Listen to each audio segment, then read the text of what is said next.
ایران کے اگلے supreme leader کے انتخاب کے عمل میں ذاتی طور پر شامل ہونا چاہتا ہوں، صدر ٹرمپ کی خواہش۔ امریکی نیوز ویبس کو انٹرویو میں صدر ٹرمپ نے کہا، خامنئی کے بیٹے مجتبیٰ خامنئی کی قیادت کسی صورت قبول نہیں، ہمیں ایسا شخص چاہیے جو ایران میں ہم آہنگی اور امن لا سکے۔ ٹرمپ نے پھر دعویٰ کیا، ایران کا دفاعی نظام مکمل تباہ ہو چکا، آج ہم نے ایران کی نئی قیادت کو نشانہ بنایا، ایران میں اب حملے روکنے کی صلاحیت نہیں رہی، کسی بھی چیز سے پہلے ایرانی فوج تباہ کرنا ہو۔ ایرانی وزیر خارجہ عباس عراقچی نے کہا، صدر ٹرمپ آپ کا بلا مقابلہ فتح کا پلان اے ناکام ہو گیا، پلان بی اس سے زیادہ بری طرح ناکام ہوگا۔ ایران پر امریکہ کے زمینی حملوں کے لیے تیار ہیں، ٹرمپ نے ایران پر زمینی حملہ کیا تو امریکہ کے لیے بڑی تباہی ہوگی، بولے آپ لوگوں نے منفرد معاہدے کا موقع ضائع کر دیا، امریکہ کے سب سے آخر والے خفیہ ٹولے نے مذاکرات کو سبوتاژ کر دیا۔ اسرائیل فرسٹ کا مطلب ہے امریکہ سب سے آخر میں ہے، ہم نے سیز فائر کی کوئی درخواست نہیں کی۔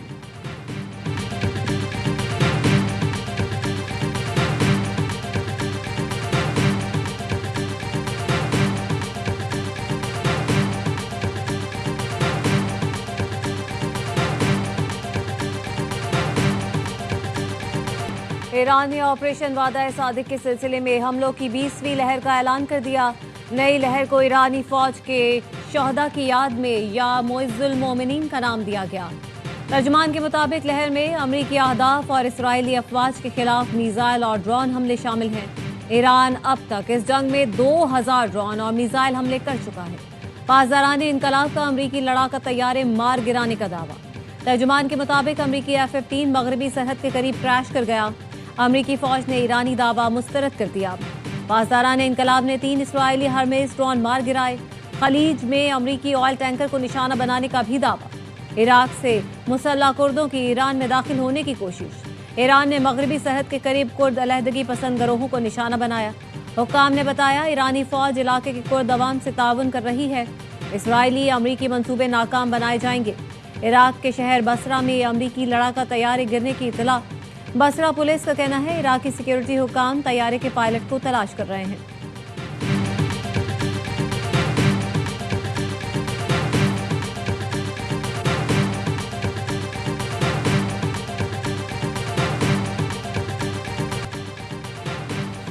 امریکہ اور اسرائیل کے ایران پر وحشیانہ حملے، اسکول اور اسپتالوں کے بعد کھیلوں کے میدان نشانہ۔ تازہ حملے میں تہران کے آزادی اسٹیڈیم پر میزائل برساتی، اسپورٹس کمپلیکس کا بڑا حصہ تباہ، 12,000 نشستوں والا انڈور اسپورٹس ہال مکمل تباہ۔ تہران سمیت مختلف شہر دھماکوں سے گونج اٹھے۔ اسرائیل کا ایران میں 200 سے زائد حملوں میں بلسٹک میزائل لانچرز تباہ کرنے کا دعویٰ۔ اسرائیلی فوج کے مطابق ایرانی رجیم سائٹس اور میزائل لانچرز کو نشانہ بنایا گیا۔ اسرائیلی فضائی نے ایران کے مغربی اور مرکزی علاقوں میں کارروائی کی، حملوں میں ایران کا بلسٹک میزائل نظام غیر فعال کر دیا ہے۔ ایرانی ہلال احمر کے مطابق 6 دن سے جاری جنگ میں 1230 افراد شہید ہو چکے۔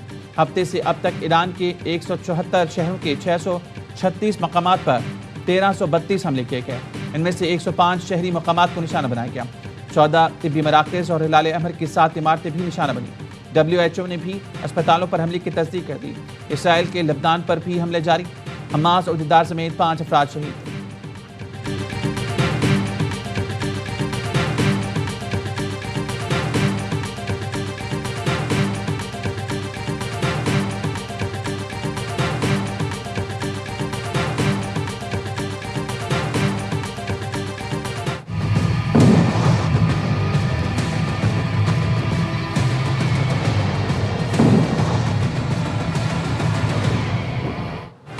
ایرانی ڈرون حملوں سے بحرین کی آئل ریفائنری تباہ، ڈرون کے تابڑ توڑ حملوں سے ریفائنری میں آگ لگ گئی۔ دبئی اور ابوظہبی میں بھی زوردار دھماکے سنے گئے۔ حکام نے بتایا ایران کی میزائل حملے ناکارہ بنائے جا رہے ہیں۔ UAE حکومت نے SMS کے ذریعے شہریوں کو گھروں میں رہنے کی ہدایت کی، شہریوں کو گھروں میں رہنے کا الرٹ جاری کر دیا گیا۔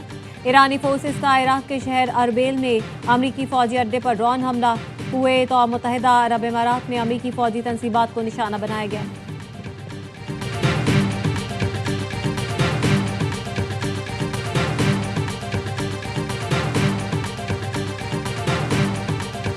عالمی منڈی میں تیل کی قیمتوں میں اضافہ، عالمی منڈی میں برینٹ کروڈ کی قیمت $85 فی بیرل تک پہنچ گئی۔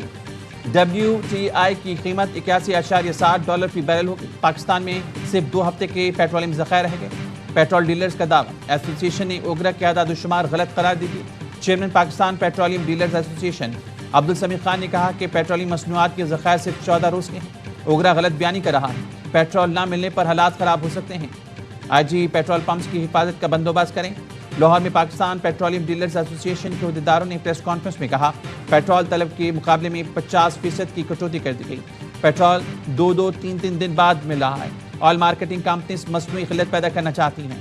چند دنوں میں پیٹرول اور ڈیزل ملک سے غائب ہو جائے گا۔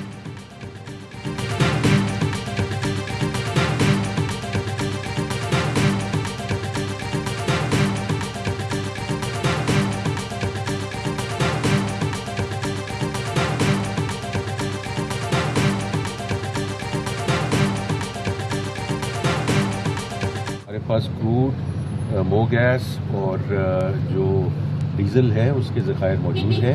ایل این جی اور ایل پی جی اس پہ ہم دیکھ رہے ہیں کہ کہاں کہاں مالیکولز اویلیبل ہیں، لیکن ایل پی جی کی بھی اس وقت ہمارے پاس ذخائر موجود ہیں، لیکن یہ ایوالونگ سچویشن ہے۔ We are looking at both the price and the supply. وزیر خزانہ نے پیٹرولیم مصنوعات کی قلت کی خبریں مسترد کر دی۔ محمد اورنگزیب نے بتایا ملک میں پیٹرولیم کے کافی ذخائر ہیں، خام تیل اور گیس کے علاوہ ایل پی جی اور ایل این جی کے ذخائر بھی ہیں۔ حکومت کی خام تیل کی سپلائی اور قیمتوں دونوں پر نظر ہے۔ حکومت کا ہر ہفتے پیٹرولیم مصنوعات کی قیمتوں میں رد و بدل پر غور۔ پیٹرولیم مصنوعات کے ذخیرہ اندوزی روکنے کے لیے اقدامات کیے جائیں گے۔ توانائی کی بچت کے لیے قومی ایکشن پلان کی تیاریاں بھی شروع۔ کورونا دور کے طرز پر آن لائن اور سمارٹ آفیشل ورکنگ کی تجویز زیر غور۔ تمام دفاتر میں صرف ضروری اسٹاف رکھنے کی تجویز زیر بحث۔ مارچ میں تعلیمی اداروں کے آن لائن سیشنز پر مشاورت۔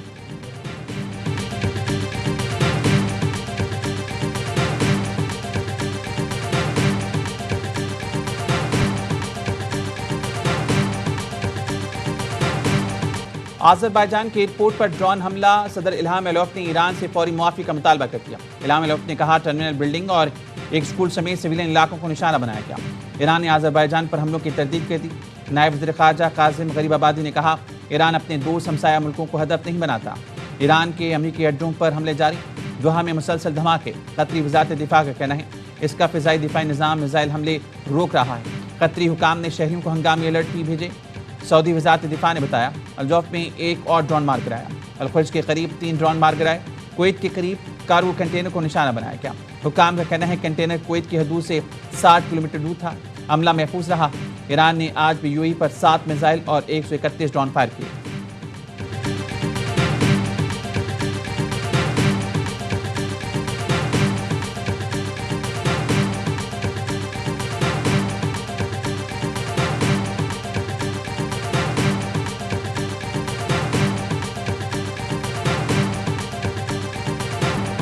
صدر مملکت اور وزیر اعظم کو ترکی اور آذربائیجان میں میزائل گرنے پر تشویش۔ خطے میں کشیدگی کے خاتمے کے لیے فریقین سے تحمل کا مظاہرہ کرنے کی اپیل۔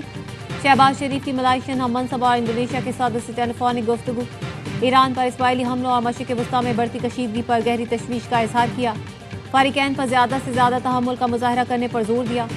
وزیر اعظم نے افغانستان سے متعلق پیش رفت سے بھی آگاہ کیا۔ رہنماؤں نے باہمی دلچسپی کے تمام امور پر قریبی روابط برقرار رکھنے پر اتفاق کیا۔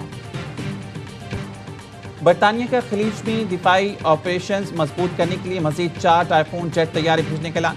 کے سٹارمر نے کہا طیارے قطر میں پہلے سے موجود برطانوی اسکواڈرن کا حصہ بنیں گے۔ نیٹو کے سیکرٹری جنرل کا کہنا ہے نیٹو براہ راست اس جنگ میں شامل نہیں، لیکن یورپی اتحادی امریکہ کی مدد کر رہے ہیں۔ اگر یورپ کی مدد نہ ہوتی تو واشنگٹن کے لیے یہ مہم چلانا مشکل ہوتا۔ روسی وزیر خارجہ کہتے ہیں امریکی حملوں کا مقصد خلیجی ملکوں میں درار ڈالنا اور ایران کے پڑوسیوں سے تعلقات خراب کرنا۔ ماسکو جنگ روکنے کی ہر ممکن کوشش کرے گا۔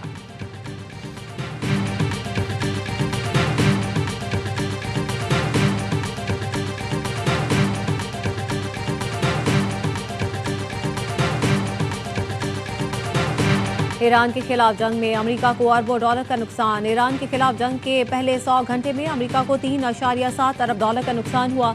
امریکی ٹی وی کی رپورٹ کے مطابق امریکی فوجی کارروائی پر روزانہ تقریباً 890 ملین ڈالر خرچ ہوتے ہیں۔ جنگ میں امریکی جنگی اخراجات مزید بڑھ گئے۔ امریکی فوجی مہم کے لیے مزید فنڈنگ درکار ہوگی۔ امریکہ کے 3 F-15 طیارے بھی جنگ کے دوران تباہ ہو چکے۔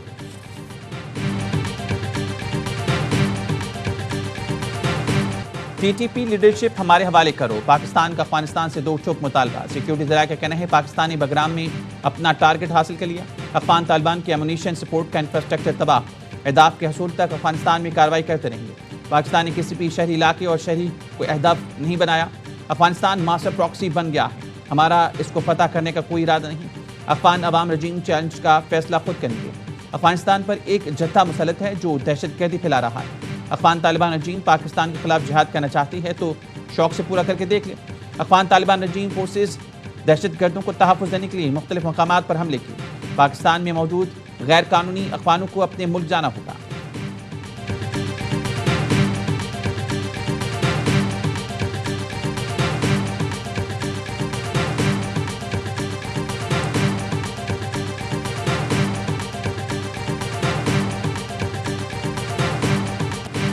آپریشن غضب الحق کے تحت پاک فوج کی بھرپور کارروائیاں جاری. قندھار میں افغان طالبان کے بریگیڈ ہیڈ کوارٹرز 205 کور کو تباہ کر دیا. 4 اور 5 مارچ کی درمیانی شب 41 پوسٹوں کو نشانہ بنایا.